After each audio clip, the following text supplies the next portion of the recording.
Olá, queridos amigos, dando continuidade ao estudo da doutrina espírita, vamos iniciar essa nova lição hoje. Estamos tratando de pluralidade dos mundos encarnados, né? No último encontro a gente falou sobre o fluido cósmico universal e hoje a gente vai falar um pouquinho sobre o fluido ou princípio vital. Mas antes vamos levar nosso pensamento ao nosso Mestre Jesus, agradecer pelo dom da vida, buscar inspiração para a gente continuar essa semana, né? Estamos chegando ao final do ano, que possamos realizar nossas atribuições humanas da melhor maneira possível. Que assim seja. Primeiro ponto: fluido ou princípio vital, tá, pessoal? São palavras que não tem. A doutrina às vezes fala de princípio vital, às vezes fala de fluido vital, mas não tem diferença. Beleza? E o que seria, né, esse princípio ou fluido vital? Vamos lá no livro dos Espíritos, lá naquela parte de introdução do livro, ele tem aqui no item 2 da introdução ao livro dos Espíritos um conceito. Kardec nos trouxe um conceito aqui. O que diz esse conceito? Princípio vital, o princípio da vida material e orgânica, qualquer que seja a fonte de onde promane, princípio esse comum a todos os seres vivos, desde as plantas até os homens. Pois que pode haver vida com exclusão da faculdade de pensar. O princípio vital é coisa distinta e dependente. A palavra vitalidade não daria a mesma ideia. Para uns, o princípio vital é uma propriedade da matéria, um efeito que se produz achando-se a matéria em dadas circunstâncias.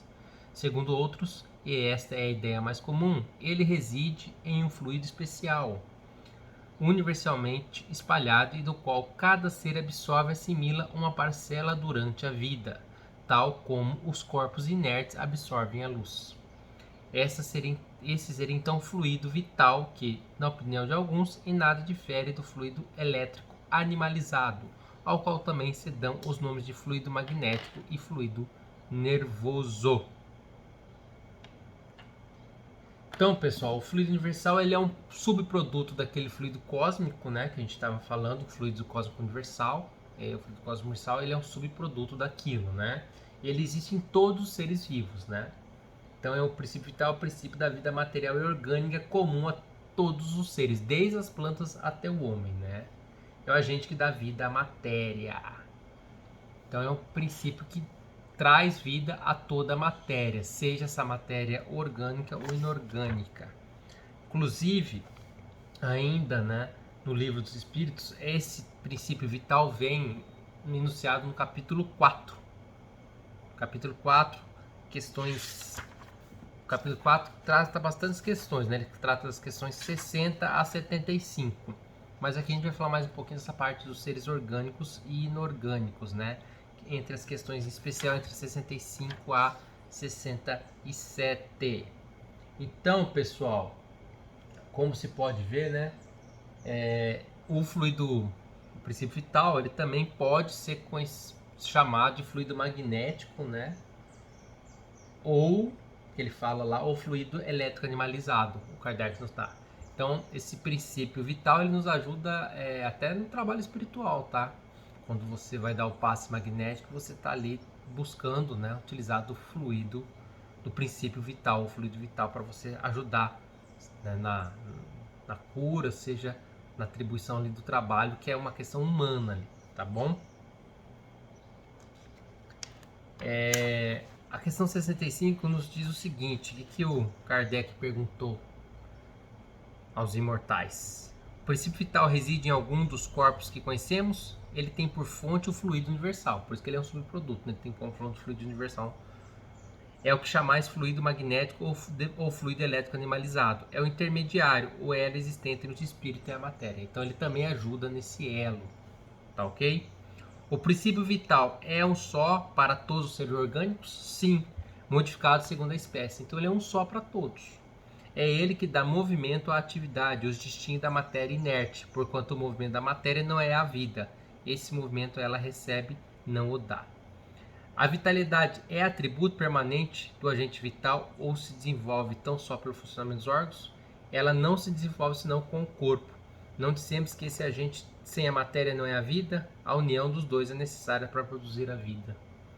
Pode-se dizer que a vitalidade se acha em estado latente quando o agente vital não está unido ao corpo? Sim, é isso. Então, Kardec faz a seguinte observação aqui, na questão 67. O conjunto dos órgãos constitui uma espécie de mecanismo que recebe impulsão da atividade íntima ou princípio vital, que entre eles existe.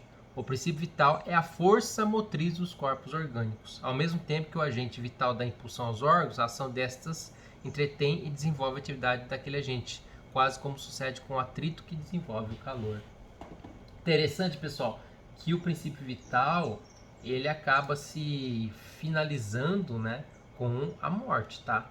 Então ele se extingue com a morte, tá? Então ele está aqui presente enquanto a gente tem vitalidade nessa vida. E como eu estava dizendo, esse princípio, né, o princípio do fluido vital, ele ajuda na animalização da matéria, né, que é essa questão da vida, né, dos seres orgânicos, né? O homem, os animais, as plantas, né, eles carecem de vitalidade. Então ele ajuda nessa força motriz, ele ajuda no trabalho que eu falei de diminuição de efeitos físicos e curas espirituais, tá? Esse trabalho aqui que a gente precisa desse princípio vital. Esse princípio ainda é tratado também no livro da Gênese. Lá no livro da Gênese a gente falou do fluido cósmico universal. E o princípio vital também não é ignorado no livro da Gênese, no capítulo 10, itens 16 a 19. Eu vou ler o item 16 aqui, que é o que mais nos interessa. Dizendo que as plantas e os animais são formados do mesmo princípio constituindo os minerais, falamos em sentido exclusivamente material, pois que aqui apenas do corpo se trata. Então ele está fazendo equiparação no aspecto orgânico, né? Sem falar do princípio inteligente, que é questão à parte, há na matéria orgânica um princípio especial, inapreensível, que ainda não pode ser definido, o princípio vital, ou fluido vital. Ativo no ser vivente, esse princípio se age extinto no ser morto, mas nem por isso deixa de dar à substância propriedades que se distinguem das substâncias inorgânicas. A química que decompõe e recompõe a maior parte dos corpos inorgânicos também conseguiu decompor os corpos orgânicos, porém jamais chegou a reconstituir sequer uma folha morta, providente que há nestes últimos o que quer que seja inexistente nos outros. Então ele está falando que esse princípio vital ele vai além, há algo, né, dentro dessa questão orgânica que precisa dar essa animalização da matéria. Então, pela doutrina espírita, isso é o fluido vital, tá? Então ele nos ajuda, esse princípio ele é um produto, né, do fluido cósmico universal, e ele que dá essa força aos seres orgânicos, tá? Então ele impulsiona nossos órgãos, tudo isso. Tanto que quando esse fluido cessa, termina, a gente falece. Beleza? Então, é isso daí que a gente ia falar quanto à questão do fluido universal, tá? O que é importante, pessoal, a gente guardar, que quando a gente vai estudar lá depois o pasto do magnetismo, isso tem como base o fluido, o princípio vital, tá? Então, o trabalho, né, da mediunidade, né, ele passa pelo trabalho com o fluido vital nosso, tá? Então, essa matéria ele acaba sendo utilizada por nós para que a gente possa fazer o nosso trabalho. Beleza? Era esse detalhe que eu tinha para falar sobre a aula passada que faltou, né? Nós estamos agora com esse estudo mais difícil, eu confesso que eu tenho mais dificuldade de trocar uma ideia com vocês, né? Sobre esses conceitos, porque é uma questão mais abstrata, a gente está falando mais, pra vocês verem. A gente tem que conhecer o que é o princípio vital para quando for trabalho, efetivar o trabalho mediúnico, saber de onde a gente vai buscar, né? Fazer com base em que a gente está fazendo esse trabalho, né? Não é só estender as mãos ali. Então há toda uma preparação que a gente precisa ter para fazer esse trabalho, tá? Tô vendo se tem mais alguma coisinha aqui. Eu achei um artigo bem legal também, falando sobre o princípio vital, né? Aqui, só para... Também é legal essa parte aqui, ó. Esse artigo fala o seguinte, que o princípio vital é como um combustível para o nosso corpo. Se vivermos corretamente, respeitando as leis divinas e os limites do corpo, a vida física seguirá o seu curso normal. Se forçarmos os limites do nosso corpo físico, aumentará o seu desgaste. Embora com bastante princípio vital, não terá condições de seguir a vida física. Se desrespeitarmos as leis divinas, poderá ocorrer um acidente onde o corpo, embora com bastante princípio vital, também não terá condições de seguir a vida física.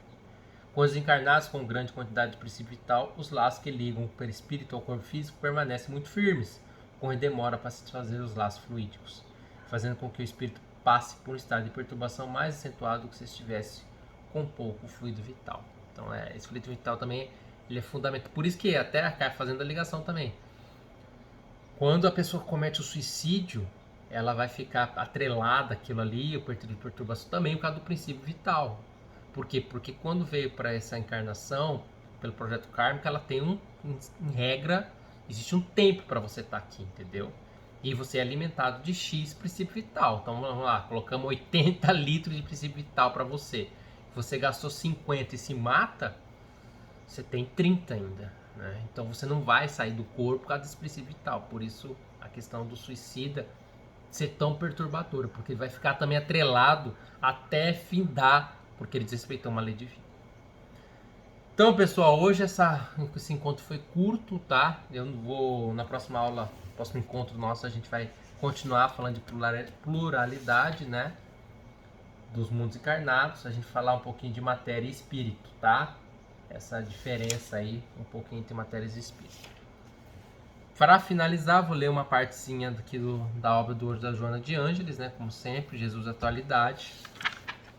Aqui, quando a Joana fala de Jesus e revolução. Se desejas realmente a cura dos teus males, deixa-te auscultar por esse sublime psicoterapeuta, que é Jesus. Segue-lhe as instruções. Revoluciona-te, rompendo com o comodismo, a autoflagelação, a autopiedade e o passado sombrio. Renasce de dentro de ti. Se queres o triunfo real, sai a campo e luta. Abra-te ao amor e ama sem esperar resposta. Não estás sozinhos na batalha. Ao teu lado, outros combatentes aguardam apoio, qual ocorre contigo. Descobre-o e une-te a eles, sabendo, porém, que a tua será a revolução com Jesus e não contra o mundo, a humanidade ou a vida.